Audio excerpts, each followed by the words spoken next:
What's happening, YouTube? Keith with Z Customs coming back to one other video. Today's video, we'll do a little unboxing of my new speaker setup I'm putting the Ultima. So for starters, we got some Soundqubed Pro Audio 6.5s and some Soundqubed Super Tweeters. I guess first let's do the 6.5s. Do the little unboxing in the back of the Sonata. Trunk is clean. Alright.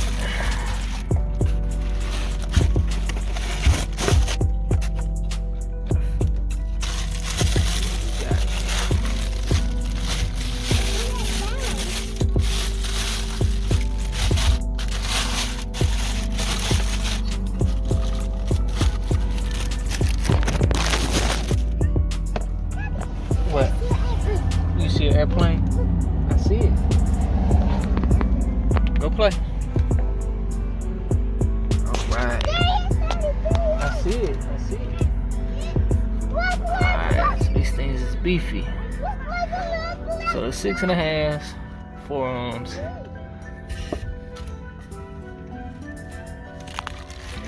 Nice size magnet.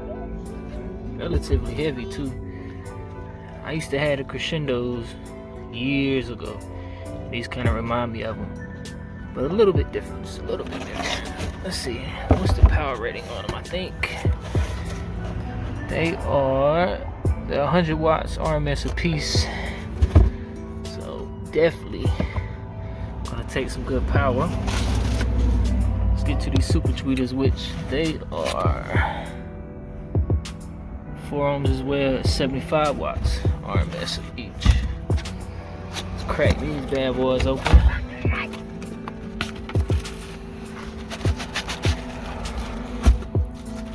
One set. Woo! Now these things is heavy. Look at the shine on that thing. Good gracious.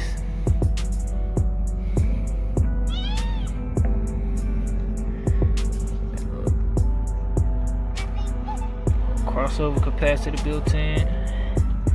Now these things are massive and very beautiful. Now with these, don't get me wrong, with them being so shiny and so pretty, I wish I could install them to where they're visible, but I've always wanted Super Tweeters in the dash, and that's because way back in the day, I don't know if anyone remembers a YouTuber, he went by the name Six Dogs 1, and he had a Magnum, and I remember he was doing a demo of his 412 Lanzar Opti drives, and he had some Super Tweeters and dash in the factory location, and man, I'm not gonna lie, them things was screaming. So knowing that my factory speakers are 3.5s, this is basically a 3.5 if you think about it. What I'm probably gonna do is I'm gonna take those factory speakers out, make a custom mounting bracket for these, run speaker wire from these straight down all the way back to the back whenever I go to mount the 4-channel amplifier. But the mids are gonna go. Girl, hush and go play. But the mids are gonna go on the front doors, and the JBL components are gonna go on the back doors, which I don't have speakers in the back doors, but I got the cutouts for them. Daddy. Yeah. My pet rock is so sick. It's okay. Go make them feel better. So yeah, so I'm gonna take those components, put them in the back, and put them down here. Not sure where I'm gonna put the tweeter at for them yet. Maybe somewhere here. I'm not sure yet. It depends. But yeah, so The components are 2 ohms. So what I'm gonna initially do is the 2 rear channels of the 4 channel. I'm gonna wire one set of components to the left, the other set to the right. Then the fronts, I'm gonna wire both mids to a 2 ohm load off the front left channel, and then the 2 super tweeters to a 2 ohm load off the right channel. Now, I really don't care about balance and fade or whatever. I just want enough power to power all of the speakers and make sure everything's gonna be relatively loud. Daddy, come here. Hold on, baby. Hold on. I'm coming. Hold on.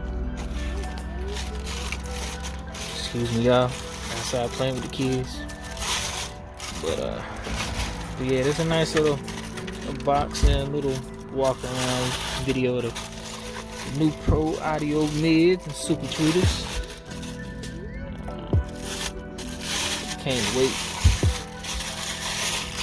Obviously, I am gonna wait because I still ain't ordered the amp. I gotta figure out what I'm gonna do about